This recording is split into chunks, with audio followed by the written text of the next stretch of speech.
سورۃ الاعراف کی ابتدا میں رب العالمین نے قرآن کریم کی طرف ترغیب دلائی اور اس کی اتباع، اطاعت اور پیروی کرنے کا اللہ نے حکم دیا۔ اس کے بعد قیامت کے متعلق کچھ تذکرہ فرمایا کہ اعمال تولے جائیں گے، کسی کا عمل جو ترازو ہوگا وہ باری ہوگا، وہ کامیاب ہوں گے، اور اگر کسی کا وزن کم ہو گیا، ہلکا ہو گیا تو یہ نقصان اٹھانے والے ہیں۔ پھر انسان کی پیدائش کا آغاز اللہ تعالیٰ نے ذکر کیا، اور آدم علیہ السلام کو پیدا کر کے جنت میں بسانے کا ذکر، اور ساتھ انسان کا ازلی دشمن ابلیس، اس کا رویہ اور اپنی دشمنی کا، عداوت کا اظہار۔ پھر اللہ تعالیٰ نے اس دشمن کے حوالے سے اپنے بندوں کو آگاہ فرمایا اور فرمایا کہ تمہیں یہ فتنے میں نہ ڈالے، تمہیں گمراہ نہ کر دے، جس طرح اس نے تمہارے ماں باپ کو جنت کے لباس میں رہنے نہیں دیا، ان کا لباس اتروایا، تو یہ بھی تمہیں ہمیشہ نقصان پہنچانا چاہتا ہے اور تمہارا لباس، تمہاری حیا اتارنا چاہتا ہے۔ آگے رب العالمین نے حیا اور لباس کے متعلق، اور اسی طرح اس لباس کو بطور زینت بھی اللہ نے پیدا کیا ہے، اس کا ذکر فرمایا۔ پھر شرک کے حوالے سے اور مشرکین کے کچھ ان کے حالات اللہ تعالیٰ نے ذکر کیے، اور اس کے بعد اللہ تبارک و تعالیٰ نے قیامت کے کچھ مناظر بیان کیے۔ ان مناظر میں سے اللہ تبارک و تعالیٰ نے جہنم کے اندر جانے والے اور جنت کے اندر جانے والے دونوں ایک دوسرے کو کس طریقے سے پکاریں گے، کیسے مخاطب ہوں گے ایک دوسرے کے ساتھ، ان کا ایک دوسرے کو آواز دینا، ایک دوسرے کو پکارنا، جنتیوں کا اللہ تعالیٰ کی نعمتوں میں رہنا اور جہنمیوں کا ان سے مطالبہ کرنا۔ پھر ایک اور گروہ کا رب العالمین نے ذکر کیا جن کو اصحاب الاعراف کہتے ہیں، اور اس سورت کا نام بھی اسی وجہ سے سورۃ الاعراف رکھا گیا ہے۔ اعراف اس دیوار کو کہا جاتا ہے جو جنت اور جہنم کے درمیان میں ہے، اور اس دیوار پر وہ لوگ ہوں گے جو جنت جانے کے حقدار بھی نہیں ہوں گے اور جہنم جانے کے بھی حقدار نہیں ہوں گے، جن کے متعلق راجح قول یہ ہے کہ یہ وہ لوگ ہیں جن کی نیکیاں اور برائیاں برابر ہو چکی ہوگی، تو ان کو اللہ تعالیٰ اس اعراف پر، اس دیوار پر جگہ عنایت فرمائیں گے۔ جب یہ جنت کی طرف دیکھیں گے تو ان کا دل چاہے گا جنت جانے کا، اللہ تعالیٰ سے جنت کی تمنا بھی کریں گے اور ان کو آرزو بھی ہوگی کہ ہم جنت میں داخل ہو جائیں گے۔ جبکہ جب ان کا چہرہ جہنم کی طرف پھیر دیا جائے گا، جہنم کی طرف خود نہیں دیکھیں گے، لیکن ان کو مجبور کر کے جہنم کی طرف جب پھیر دیا جائے گا تو جہنم کے اندر ہولناک عذاب کو دیکھ کر یہ اس سے پناہ مانگیں گے۔ بہرحال اللہ رب العالمین ان پر اپنا احسان کر کے ان کو جنت میں داخلہ عنایت فرمائیں گے۔ اس کے بعد اللہ تبارک و تعالیٰ نے جنت اور جہنم کے مزید تذکرے، ان کے حالات بیان کیے، اور قیامت کے متعلق کہ وہاں پر کوئی چیخ اور پکار کریں گے کہ کاش ہمارے لیے کوئی آج سفارشی ہوتا، آج ہماری کوئی سفارش کر لیتا، یا ہم دنیا میں واپس بھیجے جائیں، دنیا میں لوٹائے جائیں تو ہم وہ عمل کر کے آئیں گے جو پہلے ہم کر کے نہیں آئے تھے، اس کے علاوہ دوسرا ان اچھا عمل کریں گے۔ اللہ تبارک و تعالیٰ فرماتے ہیں کہ انہوں نے اپنے آپ کو نقصان میں ڈالا، اور جو انہوں نے گڑا تھا دنیا میں وہ یہ سب کچھ بھول گئے۔ اس کے بعد اللہ تعالیٰ نے اپنی قوت اور اپنی طاقت ذکر کی ہے، اور اپنے طاقت کی کچھ نشانیاں کہ اللہ تعالیٰ وہ ذات ہے، تمہارا رب وہ ذات ہے جس نے 7 آسمانوں کو پیدا کیا، زمین کو صرف 6 دن میں، اور پھر وہ عرش پر بلند ہوئے۔ اس کے بعد اللہ تعالیٰ رات جو ہے یہ دن کو اڑاتا ہے، مطلب یہ ہے کہ دن کے اوپر رات کو چڑھاتا ہے، جس سے دن کو ڈھانپ دیتا ہے رات کے ذریعے، اور یہ دن رات ایک دوسرے کو آرام آرام سے تلاش کرتے ہیں۔ سورج اور چاند کا ذکر کیا، ستاروں کا ذکر کیا، یہ سب اللہ کے حکم پر مسخر ہیں۔ پھر اللہ تعالیٰ نے فرمایا الا لہ الخلق والامر، جب پیدائش اس کی ہے مخلوق اسی نے پیدا کی ہے تو امر بھی اسی کا چلے گا، آرڈر بھی اس کا چلے گا، حکم بھی اسی کا مانا جائے گا۔ پھر بہت برکت والی ہے وہ ذات جو تمام مخلوق کا رب ہے۔ اللہ تعالیٰ نے پھر دعا کی طرف ترغیب دلائی ہے اور دعا کا حکم دیا ہے۔ جب وہ رب ہے، جب وہ سب کچھ کر سکتا ہے تو اسی سے مانگا کرو۔ فرمایا ادعوا ربکم تضرعا، مانگو اپنے رب سے عاجزی کے ساتھ، وہ خفیہ اور خفیہ، یعنی دعا اللہ تعالیٰ سے مانگو اور ایسے انداز سے کہ اپنے عاجزی کا اظہار کرو اور چپ کر سے اللہ تعالیٰ سے مانگو۔ خفیہ دعا میں زیادہ راجح بات اور زیادہ بہتر طریقہ یہ ہے کہ انسان لوگوں سے چپ کر سے اللہ تعالیٰ کے ساتھ مناجات کرے، سرگوشی کرے اور اس کے سامنے اپنی درخواست پیش کرے۔ ہاں، کچھ دعائیں ایسی ہیں جو علانیہ جہراً اونچی آواز سے کرنا بھی ثابت ہے، جیسے رسول اللہ صلی اللہ علیہ وسلم نماز میں اہدنا الصراط المستقیم اونچی آواز سے کہتے تھے جہری نمازوں میں۔ آپ صلی اللہ علیہ وسلم کی آخری دعا اللہم فی الرفیق الاعلی، یا اللہ مجھے اعلیٰ دوستوں میں شامل کر دے۔ تو یہ اللہ کے نبی صلی اللہ علیہ وسلم نے اونچی آواز سے دعائیں مانگی ہے۔ آمین، بعض لوگ کہتے ہیں کہ دعا میں اصل اخفا ہے، آہستہ دعا کرنی چاہیے، تو آمین جو ہے یہ دعا ہے، اس لیے اس کو آہستہ آواز سے پڑھا جائے، حالانکہ اللہ کے نبی صلی اللہ علیہ وسلم سے جو جہر سے ثابت ہے وہ جہر سے کرنا اولا ہے۔ اس کے بعد اللہ تبارک و تعالیٰ نے لوگوں کو مخاطب کر کے فرمایا زمین میں اصلاح ہو جانے کے بعد فساد نہ کرو۔ جب دنیا میں ایک دفعہ دین پھیل جائے، توحید کا عقیدہ عام ہو جائے، تو پھر ان میں شرک کے نظریات کو فروغ نہ دو، ان میں باطل نظریات کو رائج نہ کرو، اور اللہ تعالیٰ ہی سے مدد مانگو، اس سے دعا مانگو، خوف کے ساتھ اور امید کے ساتھ۔ یہ دونوں پہلو رکھ کر اللہ تعالیٰ سے مانگنا چاہیے۔ صرف یہ نہیں کہ اللہ رب العالمین کی عبادت ہم کریں صرف اس سے ڈرنے کی وجہ سے، نہیں، ڈرنے کے ساتھ ساتھ اس کی طرف شوق، رغبت، لالچ، یہ دونوں چیزیں ہونی چاہیے۔ کچھ صوفی لوگ گزرے ہیں، وہ کہتے ہیں اللہ تعالیٰ کی عبادت اگر کوئی لالچ کی وجہ سے کرتا ہے تو یہ عبادت نہیں ہے۔ نہیں، اللہ رب العالمین کے جتنے انبیاء گزرے ہیں ان کے بارے میں اللہ نے فرمایا وَكَانُوا يَدْعُونَنَا رَغَبًا وَرَهَبًا، یہ ہماری عبادت کرتے تھے رغبت کے ساتھ، شوق کے ساتھ، لالچ کے ساتھ، وَرَهَبًا اور ڈر کے ساتھ۔ اللہ کی طرف بڑھنے کا، اللہ تعالیٰ کی نعمتوں کو حاصل کرنے کا شوق بھی ہونا چاہیے اور اس کے عذاب کا ڈر بھی ہونا چاہیے۔ تو ڈر اور شوق یہ دونوں چیزیں ہوں تو تب انسان کامیاب ہو جاتا ہے۔ کچھ لوگ اللہ تعالیٰ کے بارے میں لوگوں کو بہت زیادہ بدظن کر دیتے ہیں، اللہ تعالیٰ سے اتنا ڈرا دیتے ہیں کہ وہ جو امید والی پہلو ہے وہ ختم ہو جاتی ہے، یہ بھی غلط ہے۔ اور کچھ لوگ اللہ کے بارے میں اتنی امید دلاتے ہیں لوگوں کو کہ وہ اللہ کے عذاب سے ڈرنا ہی چھوڑ دیتے ہیں۔ وہ کہتے ہیں اللہ غفور الرحیم ہے۔ اللہ تعالیٰ نے یہ دونوں چیزیں ذکر کی ہے، نبئ عبادی انی انا الغفور الرحیم، میرے بندوں کو یہ بتا دیجئے کہ میں بہت بخشنے والا، بہت رحم کرنے والا ہوں۔ لیکن صرف یہ پہلو نہیں، آگے فرمایا وَأَنَّ عَذَابِي هُوَ الْعَذَابُ الْأَلِيمُ، میرا جو عذاب ہے وہ بھی بڑا دردناک عذاب ہے۔ تو ڈر اور امید، خوف اور طمع، یہ دونوں چیزیں ہونی چاہیے۔ اللہ تعالیٰ فرماتا ہے اسی طریقے سے اللہ کو پکارو، اللہ کی عبادت کرو۔ ان رحمت اللہ قریب من المحسنین، اللہ کی رحمت احسان کرنے والوں کے بہت قریب ہے۔ پھر اللہ تعالیٰ نے مزید اپنی قدرت کی نشانیاں، ہوائیں اڑانا، جو بارشوں سے پہلے یہ خوشخبری دینے والی ہوائیں ہوتی ہے، پھر یہ بادلیں جو ہیں، یہ ہوائیں بادلوں کو، جو مضبوط اور بھاری بادلیں ہوتی ہیں ان کو اٹھا لیتی ہے، اور پھر اللہ تعالیٰ ان ہواؤں کے ذریعے بادلوں کو چلاتا ہے ایسے علاقے کی طرف جہاں پر پانی برسانا ہو، بارش برسانا ہو۔ پھر اللہ تعالیٰ اس بارش کے ذریعے زمین کے ہر قسم کے پیداوار میں سے لوگوں کے لیے رزق مہیا کرتا ہے۔ اللہ فرماتے ہیں جس طرح یہ بنجر زمین کو ہم دوبارہ زندہ کر دیتے ہیں، ہرا بھرا کر دیتے ہیں، اسی طرح ہم مرے ہوئے لوگوں کو بھی اٹھائیں گے، زندہ کر دیں گے۔ پھر کچھ زمین کا ٹکڑا ایسا بھی ہوتا ہے کہ جو بیکار ہوتا ہے اور اس کے اندر سے اگنے والے پودے بھی کسی کام کے نہیں ہوتے۔ تو یہاں پر ایک مثال ہے اصل میں کہ اللہ آسمان سے بارش برساتا ہے، اللہ نے آسمان سے وحی اتاری ہے۔ زمین کے بھی مختلف ٹکڑے ہیں، لوگوں کے دل بھی مختلف طرح کے ہیں۔ آسمان سے اترنے والی وحی کے ذریعے بھی کچھ لوگوں کو فائدہ ہوتا ہے، کچھ لوگوں کو نہیں ہوتا۔ جو دل جو ہے وہ ایسے ہے کہ ان کے اندر ہدایت کی صلاحیت نہ ہو، اللہ تعالیٰ ان کو وحی کے ذریعے کوئی ہدایت نہیں دیتا، اور کچھ دل ایسے ہیں جن کے اندر صلاحیت ہوتی ہے، اللہ تعالیٰ ان کو ہدایت دے دیتا ہے۔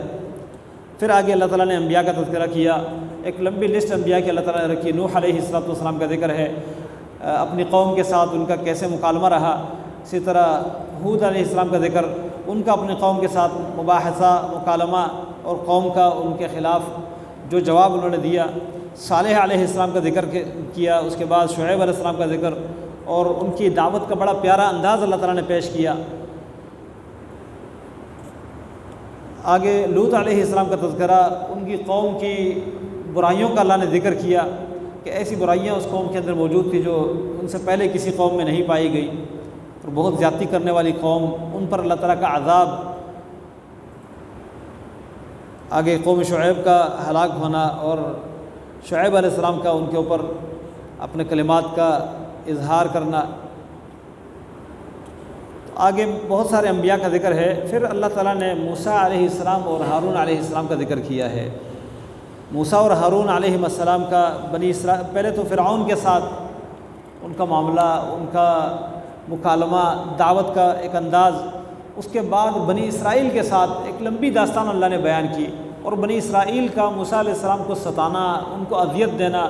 بنی اسرائیل کے اندر شرک کی دو قسمیں، ایک تو بچھلے کی عبادت یہ بنی اسرائیل میں پائی گئی، دوسرا ان کے اندر بت پرستی کا نظریہ بھی تھا۔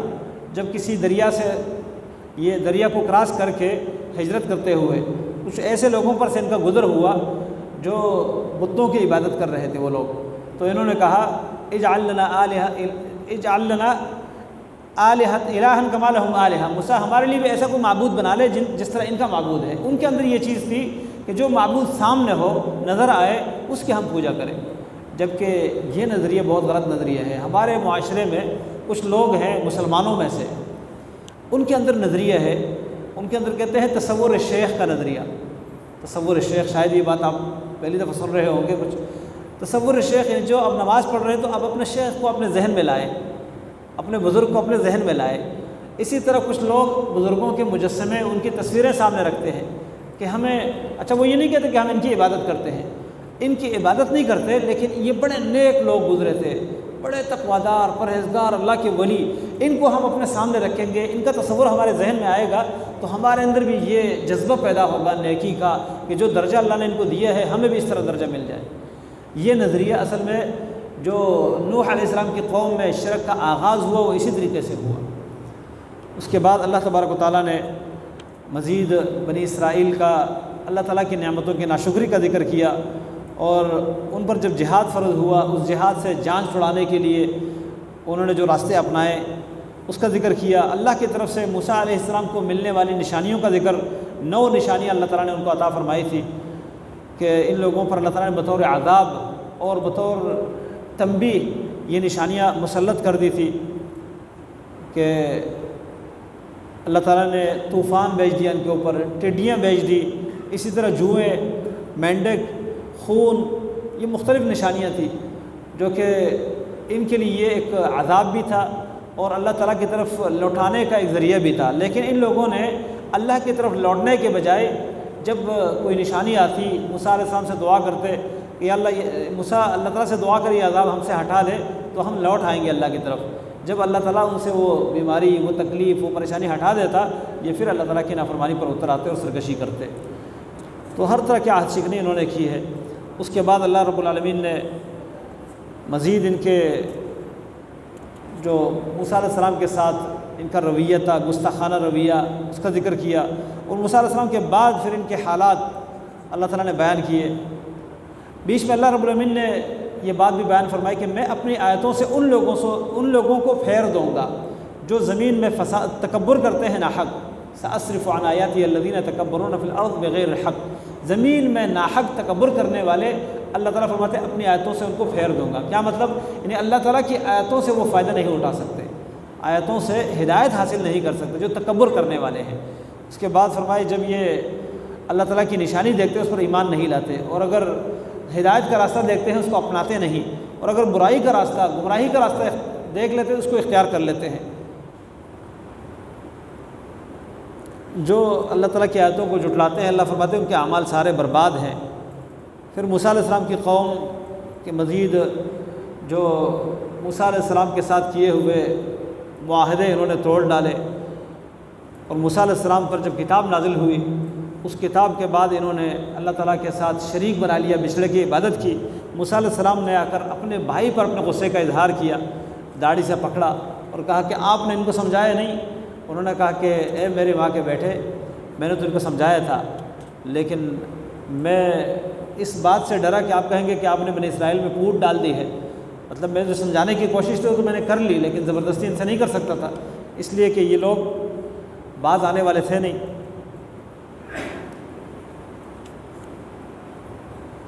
تفصیل سے موسیٰ علیہ السلام کا واقعہ بیان کرنے کے بعد بنی اسرائیل کے اوپر مختلف انعامات کا اللہ نے ذکر کیا۔ ان کے اوپر اللہ تعالیٰ نے بادلوں کے سائے کیے، چٹان سے اللہ نے ان کے لیے پانی کے چشمے جاری کر دیے، اسی طرح اللہ رب العالمین نے ان کو تیار خوراک مہیا کی، اور ہر طرح کی نعمتوں سے اللہ نے ان کو نوازا۔ پھر ان میں سے کچھ لوگوں کو اللہ تعالیٰ نے آزمایا موسیٰ علیہ السلام کے زمانے کے بعد۔ وہ آزمائش یہ تھی کہ یہ نہر کے کنارے، کسی دریا کے کنارے ایک بستی تھی۔ اللہ تعالیٰ فرماتے ہیں کہ ان کو اللہ رب العالمین نے اس بات کا پابند بنایا تھا کہ آپ نے ہفتے کے دن شکار نہیں کرنا۔ اصل مسئلہ یہ تھا کہ اللہ رب العالمین نے، یہ دوسرے احادیث میں بات آئی ہے، یہودیوں سے کہا کہ ہفتے میں ایک دن تم مقرر کر لو جس میں تم میری عبادت کرو گے، میری تعظیم کے اعمال کرو گے۔ میرا جو پسندیدہ دن ہے وہ جمعہ کا دن ہے، تم اپنے طور پر دیکھو جو تمہیں پسند ہو۔ انہوں نے کہا ہمیں ہفتے کا دن پسند ہے۔ اللہ کا پسندیدہ دن انہوں نے اختیار نہیں کیا۔ نصارہ سے بھی اللہ تعالیٰ نے یہی کہا کہ تم اپنے لیے کوئی ایسا دن مقرر کر لو، پسند کر لو جو تمہارے لیے مقرر ہو جائے۔ جو میرا پسندیدہ دن ہے وہ جمعہ کا ہے۔ انہوں نے کہا ہمیں اتوار کا دن پسند ہے، ان کے لیے اللہ نے اتوار کا دن رکھ دیا۔ اہل ایمان پر اللہ نے یہ احسان کیا، نبی کریم صلی اللہ علیہ وسلم فرماتے ہیں ہماری امت پر اللہ نے یہ احسان کیا کہ ہمیں اللہ نے اختیار ہی نہیں دیا۔ جو اس کو پسند دن تھا اللہ تعالیٰ نے وہ ہمارے لیے مقرر کیا، اور یہ اس کا احسان ہے۔ جو پسندیدہ دن اللہ تعالیٰ کا تھا اللہ نے کہا یہ تمہارے لیے ہے۔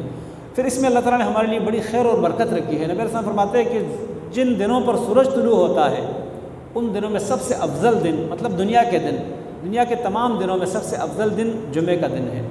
اسی دن آدم علیہ السلام پیدا کیے گئے، اس دن جو ہے ان کو زمین پر اتارا گیا ہے، اور اسی دن قیامت قائم ہوگی۔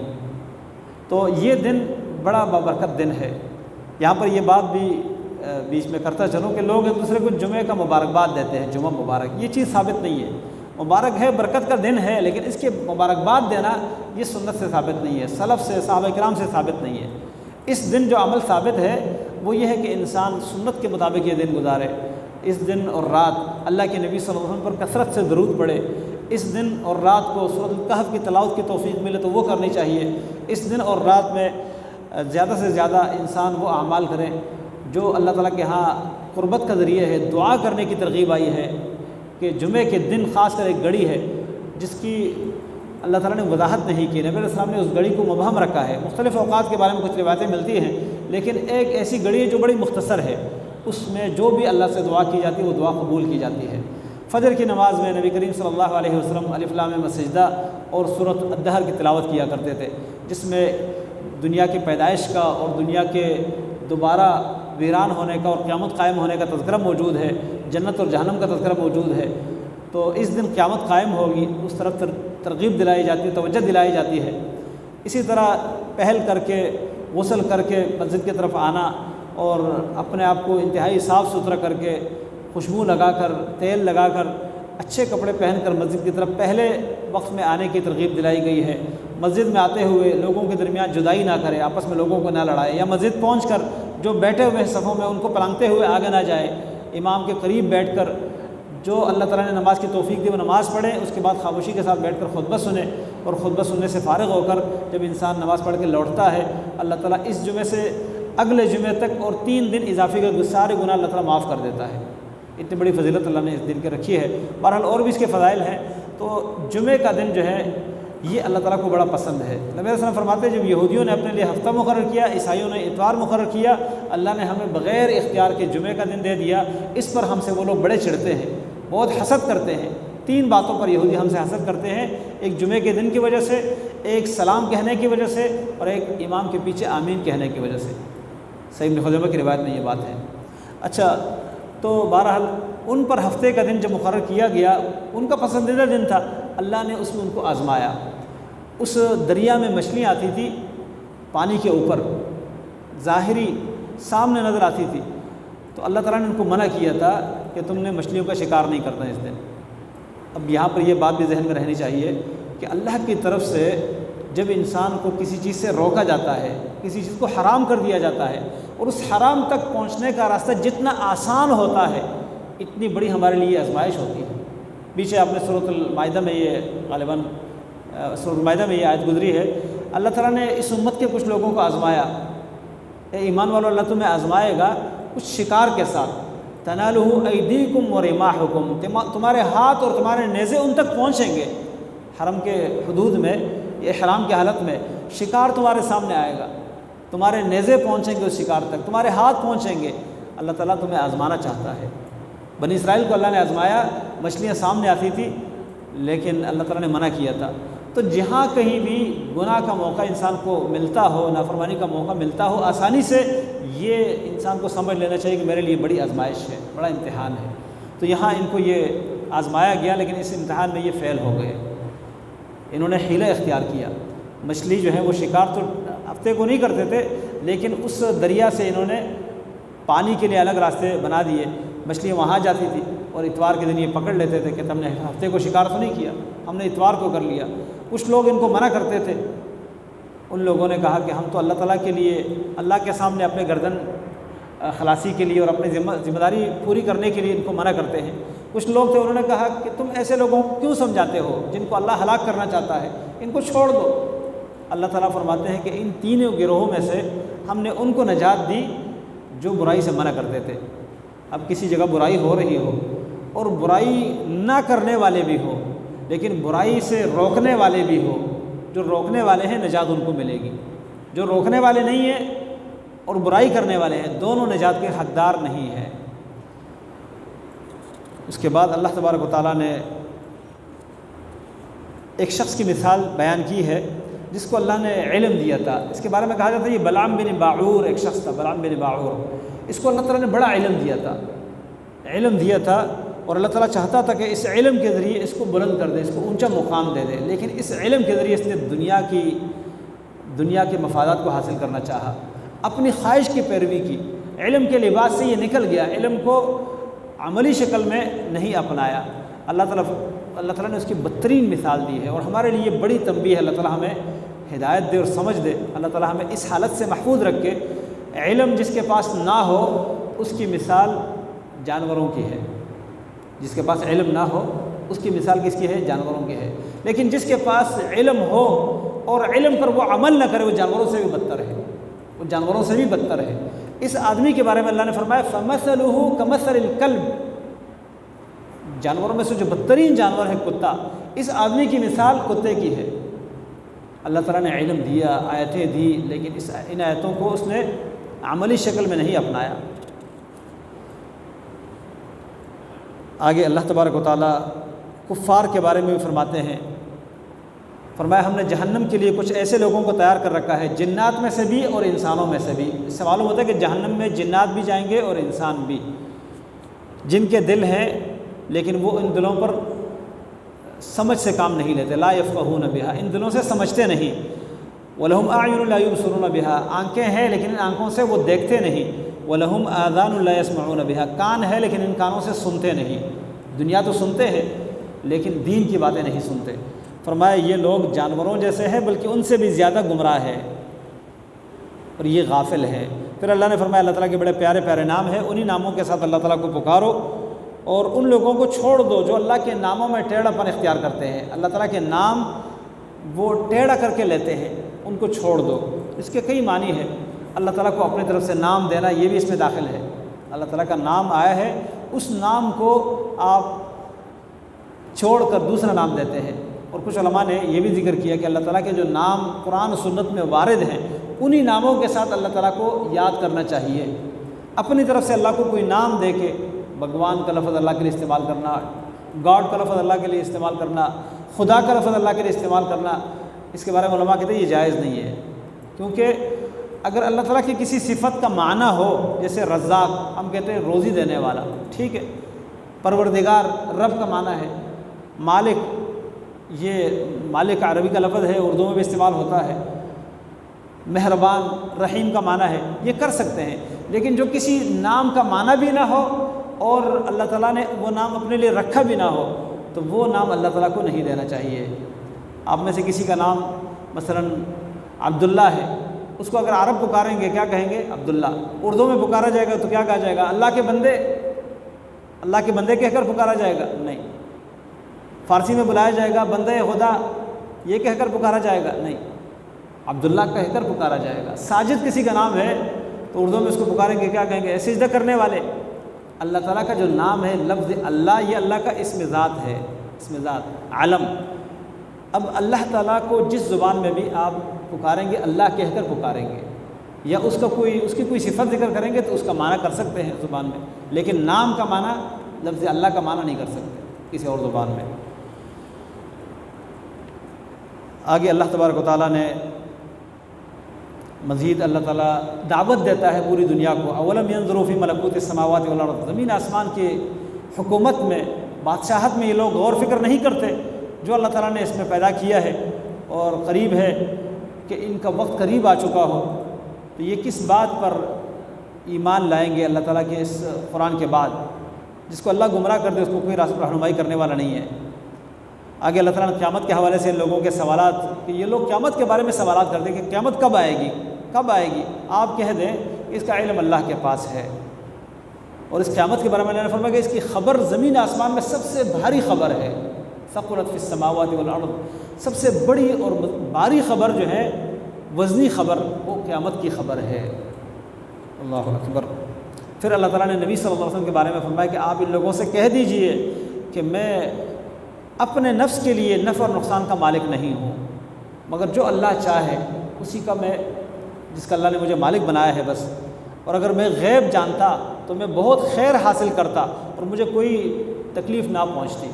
اس کا مطلب یہ کہ نبی بھی غیب نہیں جانتے، میں تو صرف اللہ کی طرف سے ڈرانے والا اور ایمان والوں کو خوشخبری دینے والا ہوں۔ پھر اللہ تعالیٰ نے انسان کی پیدائش کے ایک دفعہ پھر ذکر کیا اپنے نعمت کا اظہار کرتے ہوئے کہ اللہ تعالیٰ نے تمہیں ایک ہی نفس سے پیدا کیا ہے، پھر اسی میں سے اس کی بیوی کو پیدا کیا ہے، پھر آگے انسانوں کا ذکر کیا کہ جب انسانوں کو اللہ رب العالمین اولاد سے نواز دیتا ہے تو یہ ان اولاد کو بھی اللہ تعالیٰ کے ساتھ شرک کا ذریعہ بناتے ہیں۔ اللہ نے اولاد دی ہے، ان اولادوں کو کسی غیر کے نام پہ وقف کر دیتے ہیں، ان کے نام پہ نذرانہ کر دیتے ہیں۔ ہمارے معاشرے میں کچھ لوگ ہیں وہ دلیشا کے چوہے یا پتہ نہیں کیا کرتے ہیں، نظر کر دیتے ہیں کہ جی یہ اس مزار پر، اس درگاہ پر چھوڑ دیے جائیں گے اور یہ ان کے نام کے وقف ہے۔ ہمارے معاشرے میں ایسے لوگ ہیں، اللہ کی دی ہوئی اولاد غیر اللہ کے نام پہ وقف کر دیتے ہیں۔ تو اللہ تعالیٰ فرماتے ہیں ایشرکون ما لا یخلق شیئا وهم یخلقون، کیا یہ اللہ کے ساتھ ان کو شریک بناتے ہیں جو کچھ پیدا نہیں کر سکتے، اور اللہ تعالیٰ نے ان کو خود پیدا کیا ہے، وہ ان کی مدد نہیں کر سکتے، بلکہ اپنی مدد نہیں کر سکتے، ان کی کیا مدد کریں گے؟ آگے اللہ تعالیٰ نے ایک دعوت دی ہے کہ اے لوگو، ان الذین تدعون من دون اللہ، جن کو تم اللہ کے سوا پکارتے ہو، عباد امثالکم، وہ تو تمہارے طرف بندے ہیں۔ یہاں کچھ لوگوں کا ایک شبہ ہے، کہتے ہیں اللہ نے قرآن میں جس شرک کا ذکر کیا ہے اس سے مراد بتوں کی عبادت ہے، تو یہاں تو بتوں کا ذکر ہی نہیں ہے، یہاں تو عباد کا ذکر ہے، بندوں کا ذکر ہے۔ عیسیٰ علیہ السلام اللہ کے بندے ہیں، مریم علیہ السلام اللہ کی بندی ہے، ابراہیم علیہ السلام اللہ کے بندے ہیں، محمد صلی اللہ علیہ وسلم اللہ کے بندے ہیں، سیدنا علی رضی اللہ عنہ اللہ کے بندے ہیں، شیخ عبد القادر جیلانی رحمہ اللہ اللہ کے بندے ہیں۔ یہ سارے بزرگ جو گزرے ہیں یہ اللہ کے بندے ہیں۔ اللہ تعالیٰ فرماتے ہیں کہ جن کو تم اللہ کے سوا پکارتے ہو، عباد امثالکم، وہ تمہاری طرف بندے ہیں، فادعوہم، پکارو ان کو، فلیستجیبوا لکم، یہ تمہاری پکار سن لے، ان کنتم صادقین، اگر تم سچے ہو، تمہاری پکار سن کے دکھائے۔ فرمایا کیا ان کے پاؤں ہیں جس کے ذریعے چل سکتے ہیں، یا ان کے ہاتھ ہیں جس کے ذریعے پکڑ سکتے ہیں، یا ان کی آنکھیں ہیں جس کے ذریعے دیکھ سکتے ہیں؟ فرمایا یا ان کے کان ہیں جو سن سکتے ہیں؟ آپ کہہ دیجئے ادعوا شرکاءکم، تم اپنے تمام شریکوں کو پکارو، ثم کیدونی، پھر میرے لیے کوئی پلاننگ بناؤ، فلا تنظرون، مجھے مہلت نہ دو۔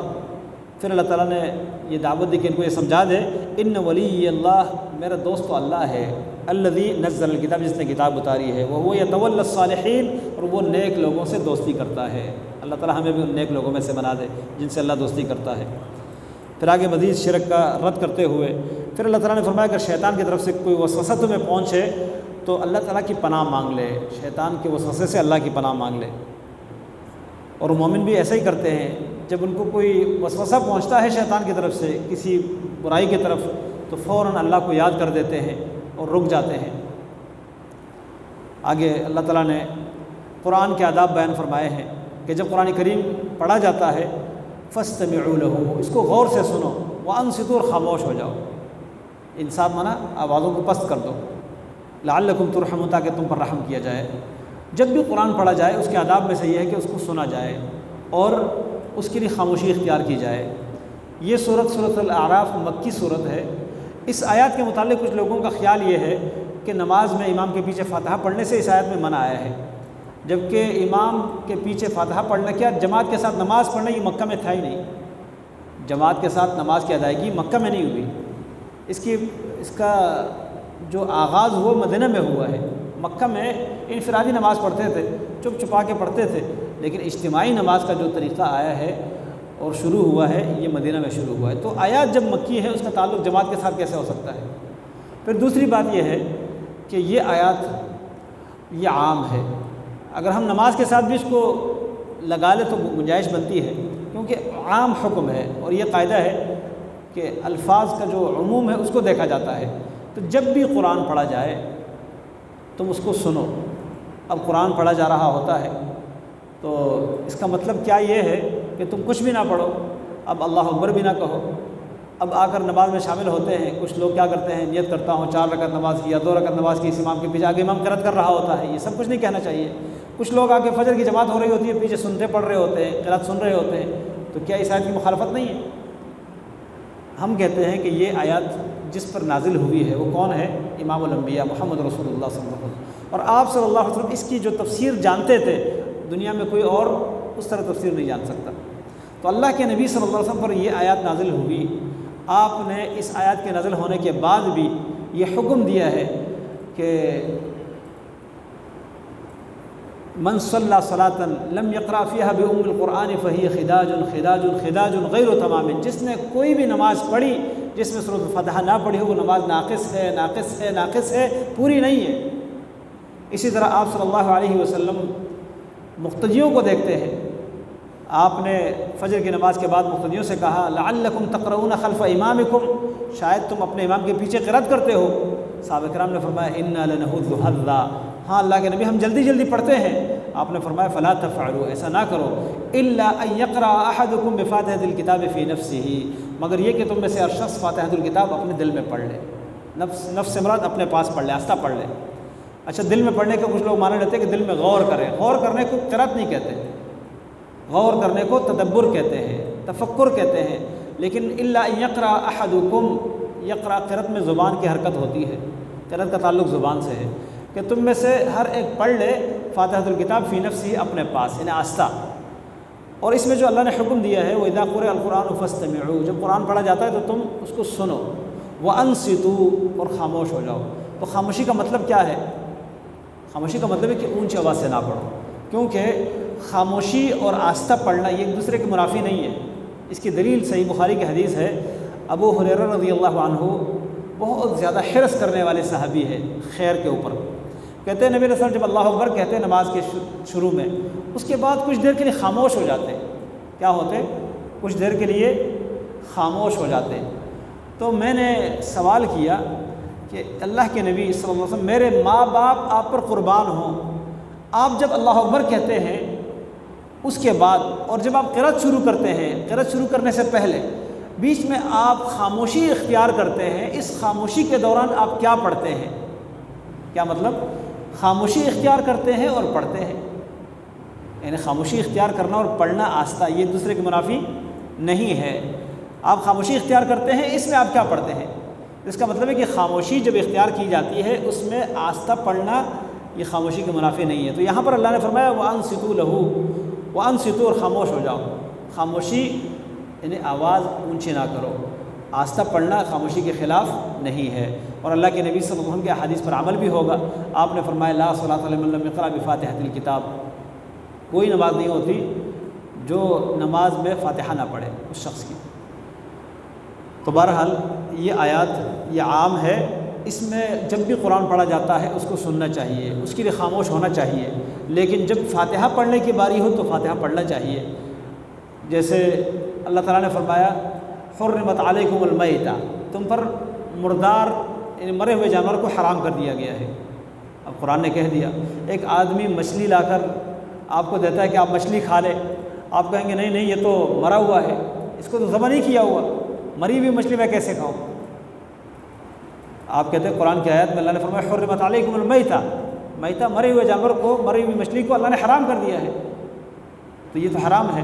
وہ آپ کو کہہ دے کہ بھائی یہ قرآن کی آیت ٹھیک ہے، یہ مری ہوئی مچھلی ہے، مردہ ہے، لیکن اللہ کے نبی صلی اللہ علیہ وسلم نے فرمایا احلت لنا میتتان و دمان، دو مردے ہمارے لیے حلال کر دیے گئے ہیں، الحوت والجراد، ایک مچھلی اور ایک ٹڈی، یہ دو مردار ہیں، مرے ہوئے ہمارے لیے حلال ہے۔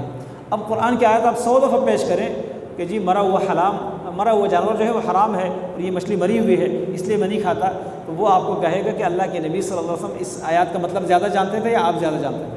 تو اسی طرح ہم بھی یہ کہتے ہیں کہ قرآن کریم کی یہ آیات اللہ کے نبی پر نازل ہوئی ہے، اس کا مطلب آپ زیادہ جانتے تھے، ہم اتنا نہیں جانتے، لہذا ہم وہی کہیں گے، وہی معنی کریں گے، وہی تفسیر جو اللہ کے نبی صلی اللہ علیہ وسلم نے ہمیں بتائی ہے، اور آپ نے سورۃ فاتحہ ہر نماز کے ہر رکعت میں پڑھنے کا ہمیں حکم دیا ہے۔ اس کے بعد اللہ فرماتے ہیں کہ اللہ تعالیٰ کو یاد کرو، اپنے رب کو یاد کرو اپنے دل میں، یعنی آہستہ، تضرعاً عاجزی کے ساتھ، وخیفتاً اور ڈر کے ساتھ۔ اس سے بھی بعض مفسرین نے معنی لیا ہے کہ سورۃ الفاتحہ پڑھو اپنے دل میں ڈر کے ساتھ، عاجزی کے ساتھ، ودون الجہر، جہر کے ساتھ نہیں، اونچی آواز سے نہیں، من القول کہنے میں سے، یعنی کہنے میں سے اونچی آواز سے نہیں، بالغدو والآصال، صبح اور شام، ولا تکن من الغافلین، غافلوں میں سے نہ ہونا۔ اللہ تعالیٰ نے آخر میں فرمایا جو لوگ اللہ تعالیٰ کے ہاں ہیں وہ اس کی عبادت سے، فرشتے اس کی عبادت سے اپنے آپ کو بڑا نہیں جانتے اور اس کی تسبیح بیان کرتے ہیں اور اسی کے لیے سجدے کرتے ہیں۔ اس کے بعد سورۃ الانفال ہے، انشاءاللہ اس کی تفسیر اور تشریح جو ہے آئندہ اللہ نے موقع دیا تو بیان کریں گے۔ اللہ تعالیٰ ہم سب کو قرآن کریم سمجھ کر اس پر عمل کرنے کی توفیق عطا فرمائے۔